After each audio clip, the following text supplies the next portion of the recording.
Hi, I'm Doug Schachtel, and I'm one of the co-founders here at Portfolio School. We are a project-based learning independent school in downtown New York City, and we are honored to be part of this LEAPS Summit. I'm joined today by three of my esteemed colleagues. We have two second graders, Milo and Sophia, as well as our head of program, Jamie Stewart. Welcome, guys. Hi, Doug. What's the deal with Portfolio School? Tell me a little bit about Oh it. my gosh, Portfolio School is a magical place. We are, as Doug said, an elementary school in Tribeca. We are a project-based learning, application-based school. So how do we split up the year here at Portfolio School with the different units that we do and the passion projects? Right now, we divide the school year into 3 terms, and each term has 2 different pieces to it, or 2 different components. One piece is our unit or themed project or exploration. And during that time, the teachers take all of the content that we know students who are in kindergarten, first, second, third, fourth, fifth grade need to learn, and things that we want them to learn, things we know they care about in the world, and we plan a thematic unit around that. Right now, we're studying the building blocks of New York. What makes New York City, New York City? Through that exploration, they build in collaboration a project in their homeroom core class. As that wraps up, we have students start to think about what they're really curious about or what they're really passionate or interested in learning more about. And they spend 3 to 4 weeks at the end of that term doing the core skills work. We continue to pace students every day with reading and writing and math. And then they turn their attention from that collaborative project to that more personalized, independent passion project. Every year, one of the most beautiful things about Portfolio School is the way we are able to, as a staff and as a group of students and families, come together and say, what really works for this kind of learning? Another thing that we do a lot at the school is giving kids a sense of agency and that they can assess their own goals, create their own goals. Like, how does it actually work? And I think a lot of people are very interested in that because a lot of schools don't do that. So like, what is that? Can you guys explain how that works and how that makes you feel as a learner, as a student? All the projects we make are based on ways we've been inspired on something. We don't just pick this one project because we want to do it. It's either because we like this project and we played the thing, or we're inspired by someone suggesting this thing and then you try to build it. Yeah, so you're saying there are kind of different paths to projects. Sometimes it is because it's been suggested or it's an idea that's presented for you. Or you could be inspired, or it could be something that's assigned to me. Or my catapult that I made, it's something that I like. And skee ball is because I'm really good at it. Our year goal is building blocks of New York. Oh, our project, yeah. And you can choose one of your goals, but they gotta be something that helps New York. So it's kind of independent projects, but it's not. We all get to show our passion, have fun in the ways, and we get to make stuff, cool inventions that we never thought we could ever do. But using the power of possibility, we can accomplish anything. And what I heard Milo and Sophia, both of you say, sometimes we have goals that are specific to a project. We're interested in a topic or a teacher teaches us something new, and we think of a goal we want to set based on what we learn or build for that knowledge, for that information. But sometimes we have reading goals where we say, you know what, I really got to finish this book and I'm going to do that. Or sometimes our goal might be, I'm going to memorize my multiplication tables. I feel like if you take Portfolio, you take on the adventure and craziness of the world before you even step into the world. You feel like you'll be ready for it when it comes. You get your strengths built up and you can become someone amazing. I think we should maybe see if it makes a difference with me twisting it without twisting it more by shooting it. I've never done this before, so let's see.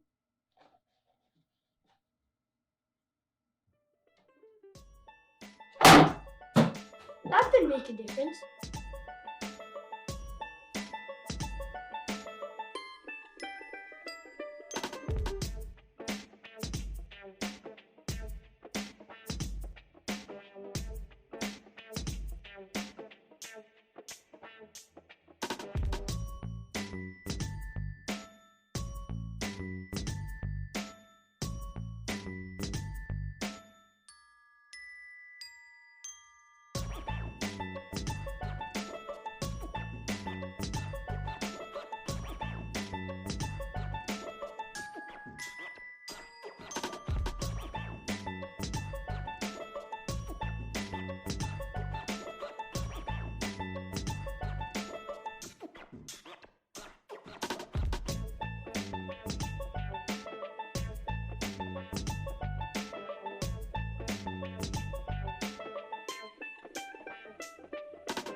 There's a lot of projects, and this one over there is mine.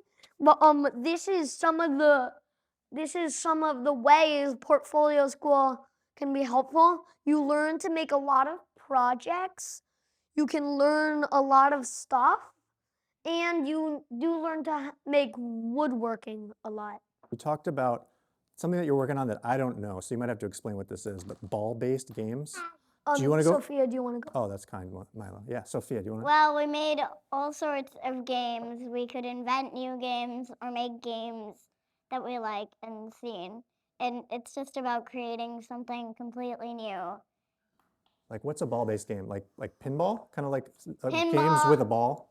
Okay. Pinball, mini golf, bowling. There's a bunch of ball-based games. You can pick a lot of ball-based games, but you got to make it mini. You got to make it mini golf because there's already one Mini golf. golf.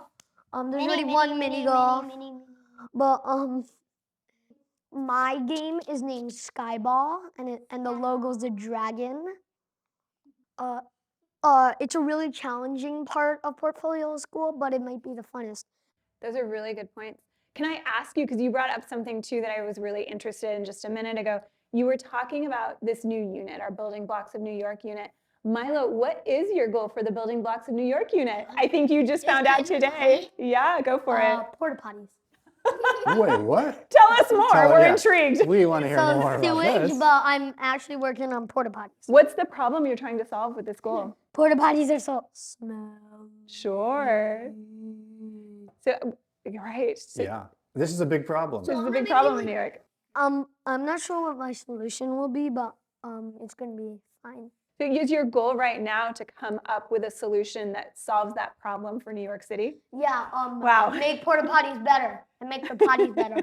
Their potties are disgusting. I cannot wait to see what you build, This Milo. is hilarious right now. And Sophia, what did you, because I think this was all unveiled today, right? What is your goal for this unit? Arts and culture. And what about arts and culture? What are you going to explore? Music. Music specifically. How it's better in different ways and also worse in different ways. Music makes me think it's not perfect like everyone. Nobody's perfect. Nothing is perfect. Nothing will ever be perfect. It makes me have enough confidence in myself to believe that I'm never going to be perfect, but I can still be something in the world. Really, really inspired me. Do you, as you're studying this, as you're studying music and what it can teach people, what do you imagine, what will your project be, do you think? I know we haven't decided yet, but what are your ideas right now?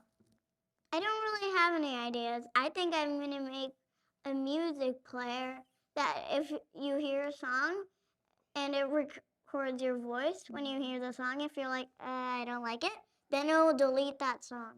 Interesting. From the player, so then you can have whatever you like. So if you turn it on to random songs, it'll only have what you like. That way you don't. How will that connect to New York City? Because everybody likes different music, and sounds are part of the world. Yeah, especially here in New York, right? Sounds are everywhere. So I can't wait to see where you take this project. The big thing with our school is that we work on projects a lot, and we're doing a lot of making, design, computational thinking. How does all that kind of work? Like, how are you kind of working on that each day? And maybe Jamie, you want to kind of start with this? Like, how is the schedule kind of worked where we're obviously have to do math, obviously have to do English language arts, we have to learn how to read and write, right? But how does that get woven into like working on projects? As we're planning the schedule for students, we really break their work into two different components. One we call core skills, and that's exactly what you're saying, the grammar, the English language arts work, specific math skills that we know every person needs to learn and show mastery of. In order to access the world around them, we need to be able to read newspapers and write letters in order to share knowledge and information with other people and to record what we know. And then the other piece is that project-based learning piece, and we take the rest of the knowledge and the skills that you were talking about, like computational thinking, how to engage with technology, how to understand computing, how to apply that to various concepts, like how to apply that to solving problems, as well as making and design skills, how to use wood and how to use art materials to build things that are meaningful and are real and can demonstrate a set of knowledge. And we use all of those components, whether it's learning something about science and then building something to demonstrate that knowledge. We use that in our project-based learning space.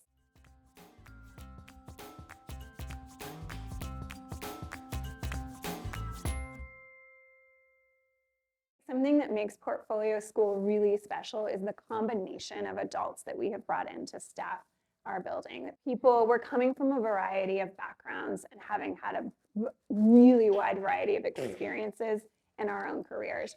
And that bringing that together really helps us build out authentic and interesting projects for students. You guys are also telling me about what it's like to be at a small school. Like small school meaning like there aren't hundreds of kids, right? It's a pretty small school. Do you want to take this one? Yeah, I feel like being a small school is better than being a ginormous school, because then you get more time to learn and grow. Yeah, because if you had like 100 people in each class, then you'd just be like, teacher would be like, okay, hold on, I'm coming. Then you wouldn't get that much time to learn and grow as a person. The other thing about being a small school, and I know this is something I'm going to ask you about, Sophia, is that we get to spend a lot of time with children that are maybe a little bit older than us, as well as a little bit younger than us. And you've been having a good time teaching math to some younger students, is that right? Yeah, and also I love working with them because I feel like I'm more grown up with when I'm doing that, and I also feel good helping other people. And I've made a few good friendships in the kindergartners. I love like that even if you have older friends and those are your only friends in the class, if they move up, you'll always have younger friends to support you and be there for you. If you had to come up with just 2 words to describe, only 2 words, to describe Portfolio School, what would it be? Do you want to go first? Yes. You got the 2 words? What are the 2 words? Portfolio School. Oh, okay. I have one. Oh, Milo, yeah. My words would be fun and challenging. I want to come back to that. Yeah. Funallenging. Do you have 2 words besides Portfolio School? Funallenging and nervous-sighted. 2 interesting words. I like it. Very inventive. Nervous and excited and challenging and fun. You put 4 words into 2. Yes. Very cool. Curious and engaged. Nice. So I want to come back to this idea of fun and challenging. Can you do, so Funallenging. how is the school fun and challenging at the same time? Well, it's challenging for the ELA part. Recess is also pretty challenging. We can get in a lot of arguments about if you get tagged and if you did not get tagged for freeze tag. It can be challenging in making and design, but also fun because you get to make so much stuff. It's also fun in ELA sometimes because you get to use your computers. Robotics, challenging but fun. All you really need to describe portfolio is, I don't even think it should be called portfolio. I think it should be Called Funfolio. Funfolio. Yeah, I Was guess. that your suggestion? But Yeah. Funfolio or just a super fun school. I would not be surprised if Leonardo da Vinci went to this school, actually. Interesting. I often thought about this, like what kind of school would be the best for Leonardo da Vinci? This school. I agree. This is the school that can help him learn the most.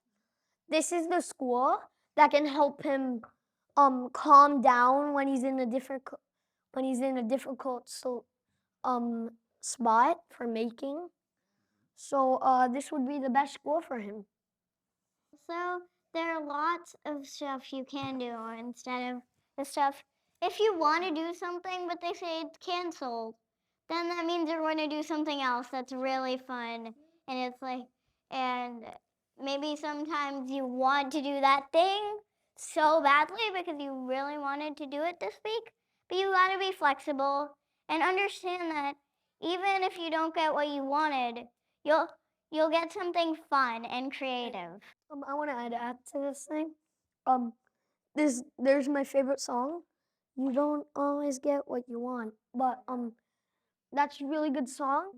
You might not always get what you want, But you get what You you get what need. you need. You get what you need, but sometimes you don't get what you want. That's right.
Once upon a time, there was a kingdom called the Land of Manners. Everybody in the Land of Manners used their manners. And in that kingdom, there were very good royal people. Working at a school like Portfolio has really enabled me or inspired me as an educator to embrace being a lifelong learner myself.